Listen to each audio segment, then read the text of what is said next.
Last night, I went and saw the film The Sound of Freedom, and it was incredible. 10 out of 10 on my part. But I'll explain. I'm not saying that everything done in the film was done perfectly. I'm not saying it's a perfect film. I'm saying that some areas were so good that overall, I would recommend this 10 out of 10. There are some things where it's like you could change that, you could change this, but some areas are just so good. And I think ultimately for me, what makes this film so good is, for one, the real world political messaging. It matters. This is not some waste your Friday night movie. This is a culture shifting moment for a variety of reasons.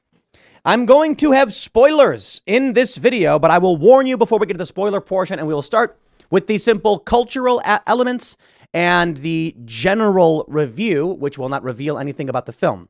The first thing I will say is go see this movie for a variety of reasons. Most importantly, we're trying to build a parallel economy. We're trying to help independent studios take off to compete with the likes of Hollywood. It's going to take a lot of effort. Simply put, if we want to defeat the woke garbage that's coming out of these big companies, we need real competition. Angel Studios is hitting the nail on the head with the hammer. This film is, I think, for the average person, indistinguishable from any other Hollywood film. Okay, now hold on. I'm not saying like content-wise. I'm saying production-wise. I went to the movie theater. We watched a movie, and it was really, really well made. There's a trope about, when the right tries to make movies, they're like lower quality and stuff. This was as good a quality as a movie could be. The scoring was great. The pacing was great. All in all, recommend this film. You will be crying for the first 45 minutes of this film. So let's talk a little bit about the cultural elements. Child trafficking. That's what this movie's about. A very serious global problem I know all of you care deeply about. The intro to this film is absolutely brutal. It's not a spoiler to say, sort of. It's not a plot element. There's actual real footage. Nothing graphic or anything like that, but man, the ending was really, really powerful. Special message from Jim Caviezel, where he asks everybody to encourage others to see the film, pay it forward, and hopefully this can be a wake-up call like Uncle Tom's Cabin to fight against real-world slavery today. Is it a fact? It is a fact that there are more slaves today than there have ever been in the history of this planet. No joke. And it's worse in a lot of ways because a lot of these are children being trafficked. So all in all, here's what I'll say about the film. The film is it's an adult suspense, law enforcement. There's a bit of a mission and plot element to it. There's some scheming. All in all, I would say it's well-rounded in terms of a little bit of action, not too much, but a good amount. Suspense, drama. I think I give it a very, very high rating. On the story alone, I would give it 9 out of 10. Maybe I'd be fair to say 10 out of 10. Production values 9 out of 10. All in all, I give it a really high rating. But so I'll put it at that because I really do want to get into the important elements as we start moving towards more spoilers. I got to talk about the stuff in this film. So we're going to start entering light spoiler territory. You're being warned because I don't want to ruin the film for you, but it is based on a true story. Let's start there. Tim Ballard was a law enforcement officer in the federal government working for Homeland Security who was trying to save kids. The film, this is all in the trailer, by the way. The story goes that there's this clip they put out. It's very viral, where Ballard is asked by an agent, "How many pedos have you caught?" And he says, to date, 288. And he says, "And how many kids have you saved?" And he goes, "Well, look, many of these kids are outside of the United States. There's nothing we can do about that." And the guy says, "I don't think I can do this job." And that's where things kick off. Basically, this dude decides he's got to save these kids. So before we get into the hard spoilers, he encounters a real problem when he tries to save a child, that in order to save them, and they're outside the U.S., he doesn't have the jurisdiction or the permission. This causes issues where he has to quit his job and then team up with other people who really want to put an end to this by going down to these Central American countries and putting their own lives on the line. There's some wealthy people involved, some benefactors, some people in the know that help them stage an operation where they begin their effort, ultimately succeeding in rescuing many, many children. And the ending is truly, truly fantastic, where they actually show real footage of the raids conducted by this organization. They've actually saved a lot of kids. So let's talk spoilers. Spoiler alerts, and I will tell you, man, what really, really hit me hard in terms of excellent writing. There's a segment in, there's a story arc in Naruto, the anime. Bear with me, that I'm a huge fan of, that I think was masterfully written. You don't got to be a fan of anime. I know many of you maybe aren't. But in this famous Japanese story, there is an orphan kid. His name is Naruto. He grows up with no parents because, the long story short is, his parents sacrificed themselves to save the village from a demon. I know, it's fantasy and stuff like that.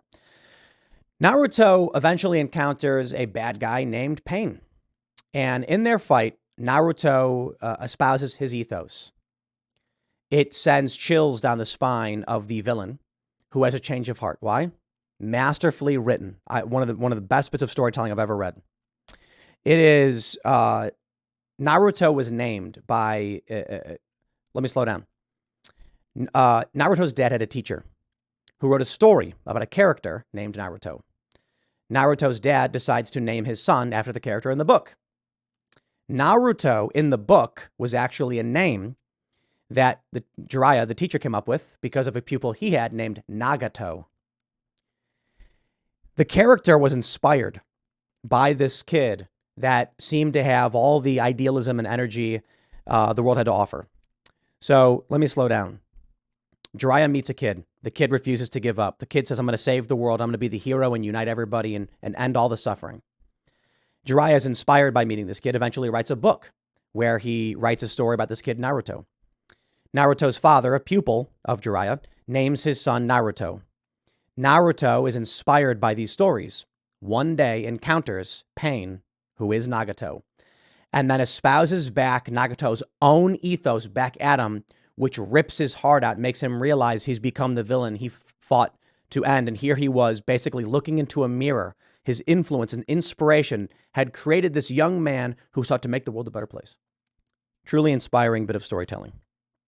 In this movie, the reason I bring that up, there was another masterfully done, it's just really well done, not as circuitous.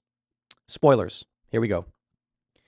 The main character, Tim Ballard, he's a real guy, catches a pedo who is online uploading content.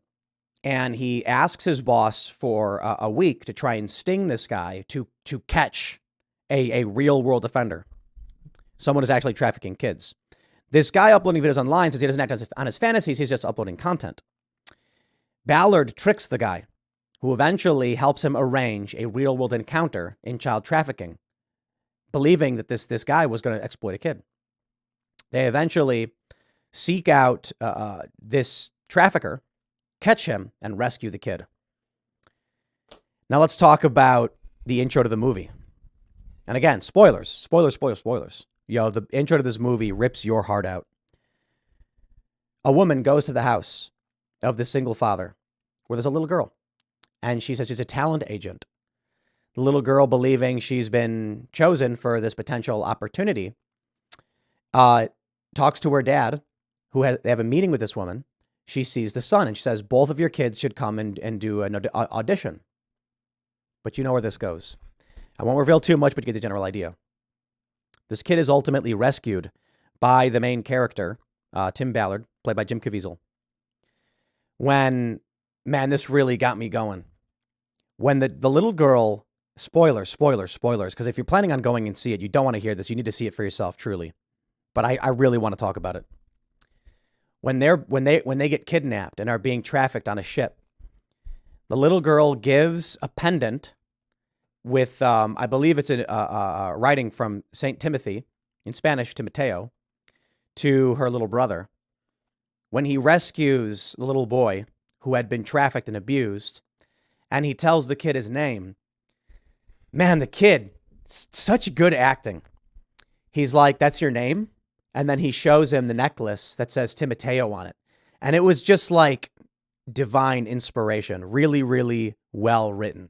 I can't even begin to describe the really well done plot elements in the story that make it otherworldly. The reason why I brought up the story of Naruto is because it's one of those things that really hits you in the chest, but it makes you, it's a powerful story.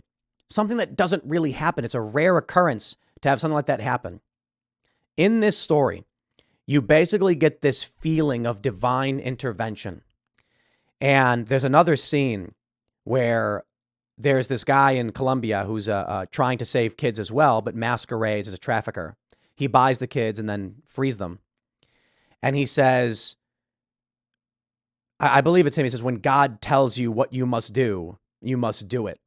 There's Deadline tries to make it very much like, oh, they're faith-based. And I'm like, it's even somebody who doesn't believe in God and is Christian or whatever understands the idea of fate, the fates, your destiny. These things exist outside of religion too. And so you can really understand it. It doesn't need to be so literal that it's God telling you to do it. But you really do get that profound sense of divine intervention. And that is just, it hits you right in the beginning. And you see the things that they're doing in this film to save these kids and the risk they're taking and the near death experience, the gunshots. You're worried someone's going to die. And it's just, there's one scene where you don't know what's going to happen. I just want to say too much, but it's like these people are on a mission of destiny. You can call it a mission from God if you believe and you have faith. For me, it's just, I grew up with these stories of superheroes.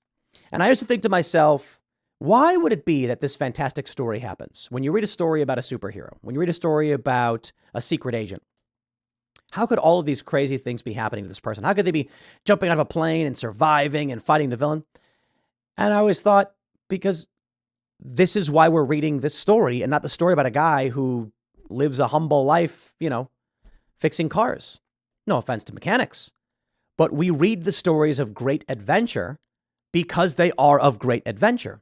We read the stories of these heroes because they did the heroic thing. This movie truly is, man, it really does feel like a hero's journey of fantastic proportions, but based in reality. A man who decided to take it upon himself to rescue these kids, to save them. And it is amazing. It's not so much a straightforward film like a heist film. It's not so much an action film or a drama. It's a little bit of all of them, which I really, really liked. There's a component of putting together a heist kind of vibe. There's a component of an infiltration, not just one. At one point, I thought the movie was going to be over, and then it kept going. And the ending is really, really amazing. In the intro, you see a dad lose his kids, and it's just like everybody in the theater is crying for 45 minutes. Yo, it affects you, man. I was talking about this earlier. I oppose the death penalty. But when you see this story brought to life, it makes it very, very difficult. It really does. Because the evil that you see in these men who traffic these kids. And it's not like they're beating them and they're going, yeah. It's literally them just grabbing a kid and throwing him in a cage and being like, shut your mouth. And it's just like, whoa. It's these people collecting a wad of cash and smiling and then getting their car and leaving. Where it seems so simple, this transaction. A kidnapped child handed off to some creep and they hand him a little envelope full of cash. The pure evil in its simplicity. Here's what I'm going to say about this. I'm going to wrap this up. Go see this film. Jim Caviezel was hoping that it could be like Uncle Tom's Cabin. It could inspire people to stand up against modern day slavery. I hear it, man. You really want to understand the problem of trafficking and how people ignore it. Check this film out. You should also watch this movie to support the parallel economy, to help new studios that are pushing back against Hollywood. You should see it in theaters because that experience is unparalleled. You're not going to get the same thing watching at home. You should see it because it matters, because we want to make change in this world. And this is one way we can do it, to create a culture that says no. I'll wait to go more in depth on like a full spoiler review, but I'll leave it at that. And I really do hope you guys go see it because it's a good movie. Really, really well done. Shout out to Caviezel and to Tim Ballard and everybody involved. You did a really great job. The movie was made 5 years ago, and they were having a hard time getting it out for. I wonder why. But I'll leave it there. Next segment's coming up in a few minutes. Stick around, and I'll see you all shortly.